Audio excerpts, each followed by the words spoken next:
charter schools are good. I think every community probably needs a charter school. I'm not anti-charter schools, but I think it's a very big mistake to set them up in opposition to public schools. And that is really my big problem with the way the legislature is going, and the way government seems to be going, is that it's set up in terms of corporate business policies, not in terms of public policy. Schools are not supposed to be run as businesses. When a school is failing, you shouldn't pull funding from it because it's not meeting its quota, right? That does a disservice. And community schools are the lifeblood.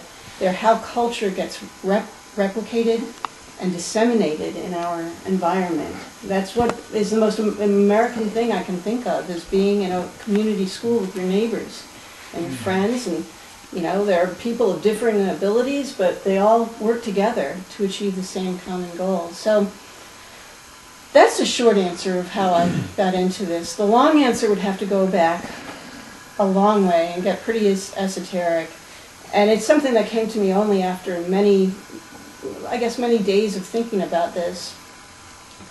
31 years ago when I married my husband, he was in the Marine Corps. He was an ROTC student. And it was the 80s, and we were not at war.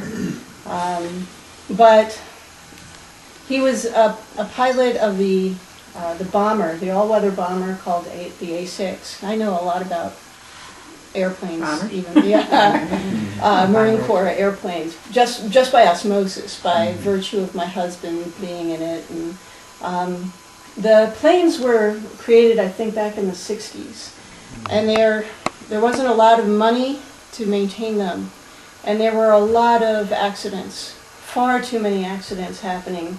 In fact, I remember at one educational seminar, I think they were ordered to be there, we were told that 1 in 5 student pilots would crash and would die.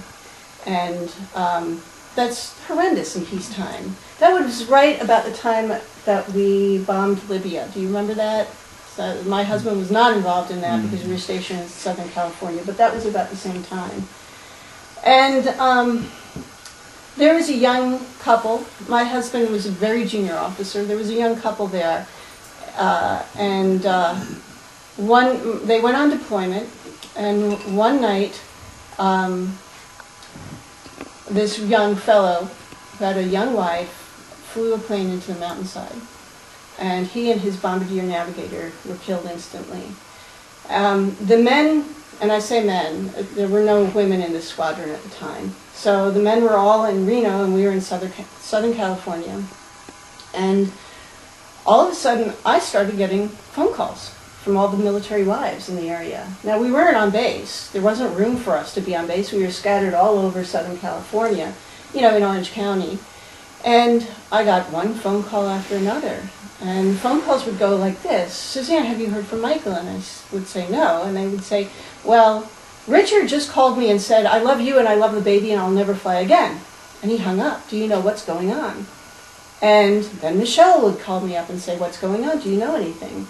And I hadn't heard anything. And finally, my husband had given me a number to call because he was a duty officer or something. I wasn't supposed to call that number unless it was an emergency.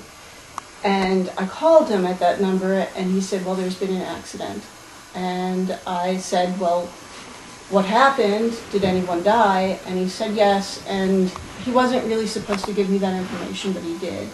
Now, what happened many years later, because I was young when this happened, I was maybe 22, I realized, looking back on it, that all those phone calls were women looking to me for leadership. And I, to this day, feel a little guilty. I suddenly realized, oh, that's what was happening. I don't think I realized that until maybe 2 or 3 years ago when I was thinking about it. They were calling me because they thought that I could do something about it or help them in some way. And I didn't know how to do it. And I didn't even know that that was what was happening. So I think inside, going way back to the roots of this, is the feeling that there have been moments in my life where I was looked to for leadership and I passed them up. And when I was at this meeting with our current representative, and I realized that he wasn't doing a good job and that it was obvious to the educators in the room that he wasn't. I looked around and I thought, one of us should run. One of us educators should run, because if the government is making so many cuts to education, then at least somebody who knows education and understands how it works should be there to foresee what this is going to do to the system. And I looked around and I said, one of these people should run. And then I realized I myself was an educator and that I didn't have a good excuse not to run. I felt that I had a certain name recognition, at least within the college. I figured I had 2,000 students out in the community in one way or the other, and that these students could probably attest to my good intentions, my general honesty, I think, and my capacity not to know everything, but to work hard to learn what I need to learn. And for that reason, I felt it was sort of a sense of, I had a sense of civic responsibility. Just as I had served on Concord's school board when I was asked to, I felt at this point what we needed was some candidate that we could get behind and support and feel good about supporting that candidate. And I was willing to take that one for the team. I didn't do it 25, 30 years ago, but I can do it now. I'm at a place in my life where I feel that I can cut my attentions between my professional duties as an educator and attend to the duties that a candidate would have to follow. Learning the issues, speaking to people, developing and shaping a platform, which is something that happens early in a campaign, but just shifts and changes as the campaign morphs and as it progresses. So I decided that that was really something that I could do and that I was willing to do. I have to say, since I've started this, I do have moments where I think, what am I doing? But I also have moments, as was predicted, where I think, what a wonderful place we live. I'm convinced that there's no better place to live in the United States than northern Michigan, that we live in the very best place, and that it's really worth fighting for to keep it this way. I've met wonderful people, and I haven't had one bad experience since I've started this. I'm sure those are ahead of me. They're out there waiting for me. But so far this has been exhilarating, and I feel so much more optimistic than I did 2 months ago. And I think it's because I'm working for change. I'm rolling up my sleeves and getting out there and doing what I can. There are other people who can do research, who can organize things, who can fundraise. I feel that this is something, meeting with people, talking to them, finding out how they feel about issues, discussing issues with them. I feel that this is something that is well within my skill set, and I'm willing to do it. So that's the long answer. Mm-hmm. I don't see this as leaving education. I see this as an extension of what I do in the classroom every day. And as a speech teacher and an English teacher, what I do is I help students articulate their voices. They have wonderful things to say. They aren't always sure of the best way to say it. And what I do is work with them to articulate those voices. And I feel it's the same thing with voters. They have a lot of things to say, but they're not able to articulate those voices and get them out. What are the issues that you are planning to focus on for your campaign? I'm gonna say right off the bat, education, of course, since by profession I am an educator. But it's not a one-issue race. In fact, in many ways, I think that on each issue, what we see is that it devolves not to Republican, Democrat, progressive, conservative, but up north, downstate.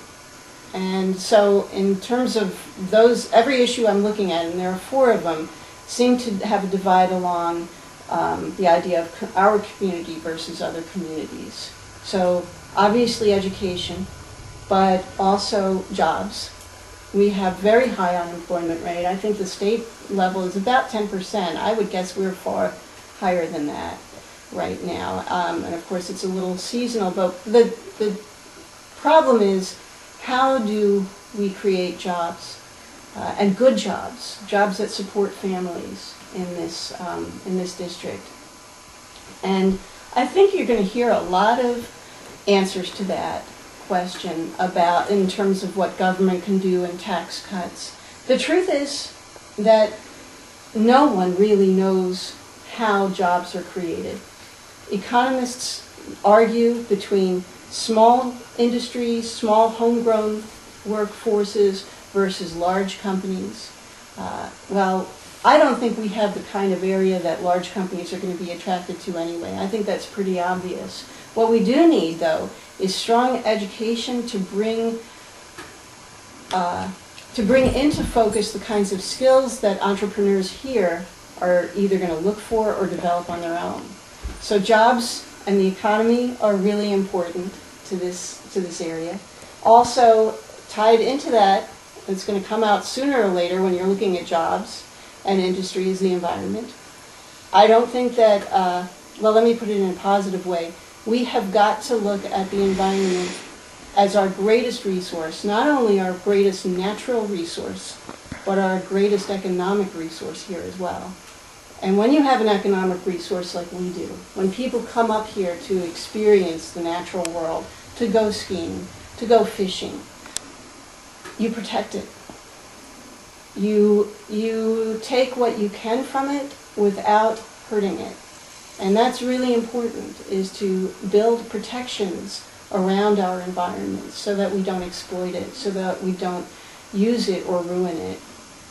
So we've got education, jobs, environment, and the last thing that I'm looking at right now is veterans, because we're about to have an influx of veterans. They're returning from Afghanistan, thank goodness. They're returning from Iraq. They're coming home and they're not finding jobs. They may be facing foreclosures on their house. They're coming into my classroom, and I know that because I have students every semester. And I pay attention because as the wife of a Marine pilot, I feel a little tug at the heart when I see them come in and I see them having a little trouble readjusting to life here. I want to know that our government is looking out for these fellows, these women and these men, is putting in place benefits for them, that they can move through the college system unimpeded by red tape, that they get the classes they need for the training they need for the jobs they need, and that they get the support they need for themselves and their families as they readjust to civilian life, which isn't always easy, not after what they've seen and what they've had to do. But, you know, needless administrative boondoggles that really impede teachers in their ability to do their job and educate the children, and lack of parental and student responsibility.